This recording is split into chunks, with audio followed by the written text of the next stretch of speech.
Di awal film kita diperlihatkan dengan suasana di sebuah sudut kota yang berada di Filipina, tepatnya pada tahun 2018, yang dimana seorang pemuda bernama Jo Song Jae sedang dikejar oleh 3 orang pria dari sebuah organisasi sindikat perjudian online. Dengan napas ngos-ngosan, baju yang berlumuran darah, dia terus berlari berusaha mencari pertolongan, dan untung saja dirinya menemukan sebuah mobil polisi, dan tentu saja polisinya pun ada. Dengan demikian, trio yang sedari tadi mengejar dirinya jadi tak berani untuk mendekatinya. Song Jae kemudian memberikan sebuah flash disk yang berisi data-data kejahatan sindikat perjudian online itu kepada 2 polisi tersebut.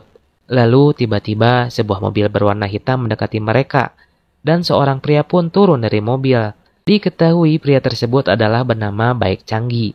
Ini bangetnya. Kalau dilihat sekilas dari wajahnya menunjukkan dia adalah seorang pembunuh, penjahat sekaligus bengis. Pokoknya karakter wajah antagonis yang ada pada dirinya, pilnya benar-benar sempurna. Dan ya, memang benar adanya. Dia turun hanyalah untuk membunuh, termasuk membunuh 2 orang polisi yang tidak berkutik untuk melawannya. Lalu flash disk yang tadi hendak akan diberikan kepada polisi pun diambil lagi. Scene pun berpindah ke negara Korea Selatan, di mana terlihat di sana ada beberapa pemuda Ololeho yang sedang menjalankan aksinya, yaitu mengirimkan barang haram. Tetapi aksinya itu berhasil digagalkan oleh para polisi. Ketika salah satu di antara pemuda itu ingin melarikan diri dengan sepeda motornya, dirinya bingung. Kenapa kok motornya udah digas tapi nggak jalan-jalan? Ternyata di belakangnya ada si jagoan, yaitu detektif Ma Seok-do, yang menarik motornya sehingga si budak Ololeho itu akhirnya bisa berhasil ditangkap. Setelah mengamankan para bajingan yang ada di jalan, para polisi ini kini naik ke atas atap rumah susun yang dicurigai sebagai sarang pengedar. Dan benar saja, mereka langsung panik. Dengan segera mereka mengamankan semua barang bukti itu dengan membuangnya ke dalam kloset.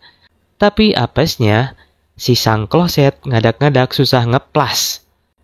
Walaupun mereka sudah antisipasi dan persiapan dengan cara memasang gerbang yang dikunci, supaya kalau ada penggerbakan seperti ini, mereka bisa aman dan ada waktu untuk menghilangkan barang bukti. Persis seperti yang terjadi sekarang. Tapi mereka salah. Udah mah barang bukti nggak bisa dihilangkan. Plus gerbang besi itu bukanlah masalah besar bagi Maseo. Baginya, jangankan gerbang besi yang keras yang bisa dibukanya, gerbang hati seorang cewek pun yang notabene sulit didobrak, nggak ada apa-apanya. Nah jadi kadinya. Lanjut. Setelah membereskan para pengedar tersebut, Maseo lalu mengumpulkan barang bukti, kemudian menemukan sebuah aplikasi semacam micet lah, yang digunakan mereka sebagai media transaksi.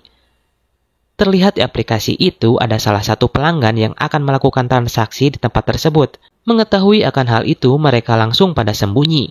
Hingga ketika orang itu datang, mereka pun keluar dan menangkapnya. Setelah berhasil menyelesaikan misi, para polisi ini merayakannya dengan makan kupat tahu di sebuah kedai. Maseo menjelaskan kalau pemilik kedai ini adalah seorang jahe atau janda herang yang ditinggal mati suaminya yang juga merupakan seorang polisi. Setelah tewas ketika sedang melaksanakan tugas. Makanya dia sering makan di sini, hitung-hitung membantu perekonomiannya. Karena si ibu jahe ini yang harus mengurus anaknya, hanya bergantung pada usaha kedai ini untuk menghidupi dirinya dan juga sang buah hati. Sembari makan, Maseo membahas tentang warga Korsel yang tewas oleh sekelompok gangster di hadapan polisi. Kemudian mereka berencana akan menyelidiki kasus tersebut. Yang katanya jasad pemuda malang itu masih berada di ruang autopsi di Jawa Timur. Jadi lompat ke dinya. Maksudnya malang di sini adalah malang karena nasibnya kurang beruntung. Hehehe. Maaf ya gusian sedikit ya, biar gak bosen. Hehehe. Lanjut. Besoknya Maseo dan Manjai pergi ke ruang autopsi meminta keterangan dari dokter forensik yang mana si dokter menjelaskan kalau Song Jae tewas setelah mendapatkan luka tusukan yang sangat dalam hingga merobek usus dan jeroan yang lainnya. Tak hanya itu, Song Jae pun terlihat mengalami penurunan berat badan secara drastis. Dan itu bisa diartikan bahwa dia mengalami penyiksaan yang sangat brutal, baik fisik maupun jiwanya. Ketika hendak pulang secara tidak sengaja dan pasti sudah takdir, mereka berdua dipertemukan dengan ibu korban yang menanyakan apa penyebab anaknya dihabisi. Maseo pastinya lah bingung harus jawab apa. karena belum tahu persis tentang sebab musabab dari pembunuhan itu, karena dirinya kan baru saja mau mendalami kasus ini. Setahu si ibu, anaknya di Filipina kerja di sebuah perusahaan yang bernama Heavy Trading Company, yaitu perusahaan yang bergerak di bidang saham, dan semenjak Song Jae kerja di perusahaan itu sebagai programmer, Song Jae jarang sekali memberi kabar pada dirinya. Dengan ini si ibu berharap Maseo dapat secara cepat menangkap si pelakunya. Di tempat lain, tepatnya di sebuah bilik milik perusahaan QM Holding, pemiliknya yang bernama Jang Dong Chol bertemu dengan dua rekan bisnisnya yang memberikan dua buah flash disk yang berisi data-data tentang sebuah koin mata uang kripto yang telah diciptakan oleh Chung Gi. Dia menginginkan mereka berdua untuk mengembangkan mata uang kripto tersebut agar bisa masuk ke pasar saham. Mereka berdua tidak perlu khawatir dengan segala risikonya, karena dia akan menjaga nama mereka berdua tetap aman. Mendengar itu, Zhang pun merasa aman dan meyakinkan Zhang untuk perlu khawatir karena dia merupakan sang jenius IT sejak masih kecil. Di Filipina, di sebuah lokasi tempat sindikat perjudian online milik Chung Gi dan Zhang, dia mendapatkan laporan dari Ji Hoon. Kalau jumlah anggota online mereka sudah bertambah banyak, namun dividen mereka tetap sama dengan bulan yang lalu. Dia berpikir kalau Zhang tidak mendapati perjanjian awal dengan mereka. Tak berselang lama, Ji Hoon juga mendapatkan sebuah pesan tentang sebuah lokasi tempat situs judi online saingan mereka, yang tentunya membuat Chung Gi segera memberitakan semua anak bawahannya untuk bersiap-siap menghancurkan tempat itu, dan memberitahukan para anak-anak ahli IT yang dipaksa bekerja di sana seperti halnya Song Jae untuk meretas jaringan milik saingan mereka. Sesampainya Chung Gi di sana, dia lalu memimpin semua anak buahnya untuk menghancurkan lokasi perjudian online tersebut dan membunuh semua orang yang terlibat di dalam sana.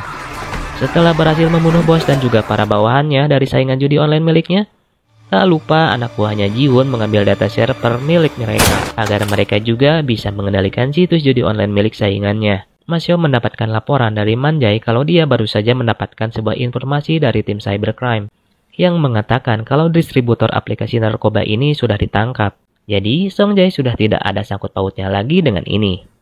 Dulu ketika Song Jae masih menjadi mahasiswa perguruan tinggi IT, aplikasi ini dipublikasikan untuk menjadikan sumber referensi aplikasi yang bisa dipelajari semua orang. Jadi siapapun bisa mengembangkan perangkat lunak ini, dan pemilik bisa memiliki lagi perangkatnya tanpa tahu digunakan untuk apa perangkat lunak tersebut. Perusahaan tempat Song Jae bekerja pun sudah mengalami kebangkrutan.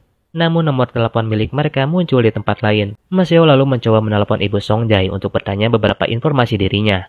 Namun ternyata dia mendapatkan kabar kalau ibu Song Jae telah meninggal. Sesampainya di lokasi pemakaman ibu Song Jae, Maseo bertemu dengan pengurus yang mengurusi pemakaman ibu Song Jae. Namun sebelum dia meninggal, ibu Song Jae sempat meninggalkan beberapa pesan untuk Maseo yang meminta dia untuk mencari siapa pembunuh putra kesayangannya.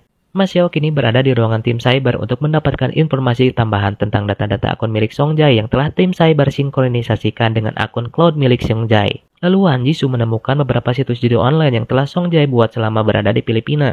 Namun setelah beberapa kali dia mencoba untuk mendownload dan meretas sistem cloud situs judi online tersebut, perangkat mereka akan menghapus otomatis data tersebut sehingga dia tidak bisa mengamankan alamat dan nama situsnya. Man Jae yang melihat Maseo terlalu bingung dengan penjelasan Jisoo, memintanya untuk menyerahkan masalah tersebut kepada ahlinya. Sedangkan mereka lebih baik bekerja di lapangan menangkap orang-orang tersebut. Ketika Tae-soo berada di mobilnya, Maseo menemuinya, yang kemudian memaksa atasannya itu untuk membentuk sebuah tim investigasi pembunuhan Song Jae, yang terdiri dari tim mereka dan juga tim cyber. Namun sepertinya Tae-soo memang sengaja menghindar dari Maseo karena dia yakin Maseo pasti akan ikut campur dengan masalah yang tidak bisa dia kuasai. Karena demi janjinya kepada ibu Song Jae yang ingin Maseo mencari siapa pembunuh dari putranya. Setelah menggila di tempat markas saingan judi online miliknya, Chung Gi menelepon Zhang yang memberikannya sebuah informasi kalau dia sudah menambahkan lagi 300.000 lebih akun di server milik mereka. Jadi dia hanya menunggu persetujuan dari administrator. Mendengar itu jelas saja membuat Zhang sangat senang dan dia berjanji akan memberikan Chung Gi tambahan bonus sebesar 10% bila dia bisa menambahkan 100.000 lagi akun pengguna. Chung Gi pun mengiyakan permintaannya asalkan Zhang menepati janjinya. Setelah itu, tim yang diinginkan oleh Maseo akhirnya terbentuk. Dia mendapatkan Jisoo dari tim cyber dan Kang Nam-soo dari tim forensik digital. Mereka lalu mulai bekerja sama di bidang mereka masing-masing, hingga akhirnya mereka menemukan sebuah situs kasino bernama Emperor Casino. Namun jika mereka ingin masuk ke dalam situs tersebut, ada ketentuan dan syarat yang harus mereka selesaikan dulu. Mereka harus berlangganan dengan memasukkan sejumlah deposit uang yang sudah ditentukan oleh pemilik situs. Maseo menyadari kalau tim ini tidak mendapatkan sokongan dana dari pusat. Namun dia bisa mengusahakan uang tersebut yang kemudian mengajak Tae-soo serta Jisoo untuk ikut bersamanya. Di sebuah klub malam, dua gangster pemilik minuman keras sedang bertemu untuk menyelesaikan masalah mereka. Cheon sangat marah kepada Kim karena dia telah masuk ke dalam wilayahnya dan berani menjual minuman miliknya ke klub malam langganannya. Namun, ketika perselisihan di antara mereka semakin memanas, Maseo beserta dengan yang lainnya telah sampai di sana.